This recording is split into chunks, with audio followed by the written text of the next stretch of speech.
शाम का वक्त था। गांव के सारे लोग अपने अपने घरों में थे। आसमान पर काले बादल छा रहे थे और तेज हवा चल रही थी। ये वही रात थी जिसका जिक्र गांव के बड़े बूढ़े अक्सर किया करते थे।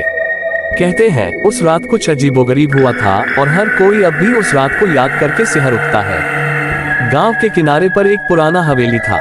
हवेली अब खंडहर बन चुकी थी, पर कहते हैं कि वहां कुछ ऐसा हुआ था जो किसी ने नहीं देखा था मगर महसूस किया था।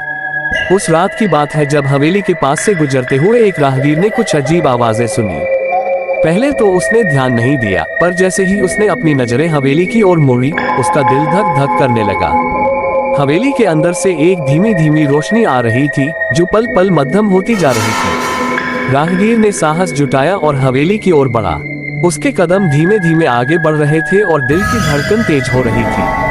हवेली के दरवाजे पर पहुंचते ही उसे लगा जैसे किसी ने उसे पीछे खींच लिया। उसने पलटकर देखा तो कोई नहीं था।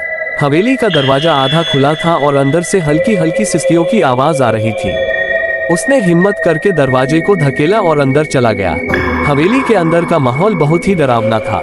चारों ओर धूल और मकड़जाल था। सीढ़ियों पर खून के धब्बे थे जो मानो किसी भयानक हादसे की गवाही दे रहे थे। राहगीर ने अपने हाथ में एक टॉर्च निकाली और रोशनी फेंकी।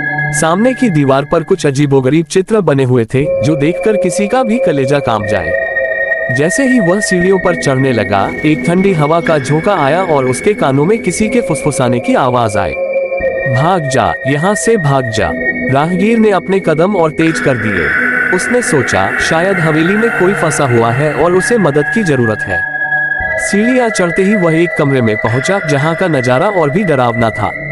कमरे के बीचों बीच एक बड़ा सा आईना था और उसमें से एक साया निकलकर उसकी ओर बढ़ रहा था। राहगीर ने डर के मारे अपनी आंखें बंद कर ली, पर जब उसने आंखें खोली तो वह साया गायब हो चुका था। उसने चारों ओर देखा पर वहां कोई नहीं था। अचानक उसे अपने पीछे किसी की मौजूदगी का एहसास हुआ।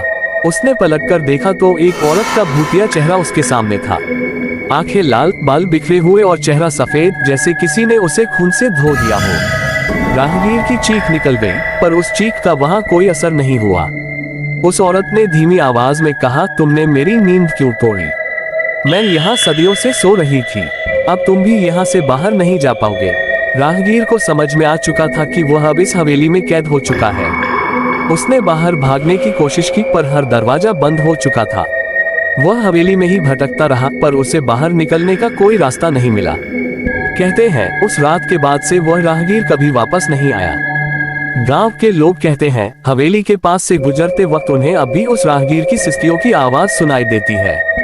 अगर आप कभी उस गांव में जाएं तो हवेली के पास जाने की गलती मत कीजिएगा। कौन जाने उस हवेली के अंदर अब भी कोई फंसा हुआ हो जो आपकी मदद का इंतजार कर रहा हो।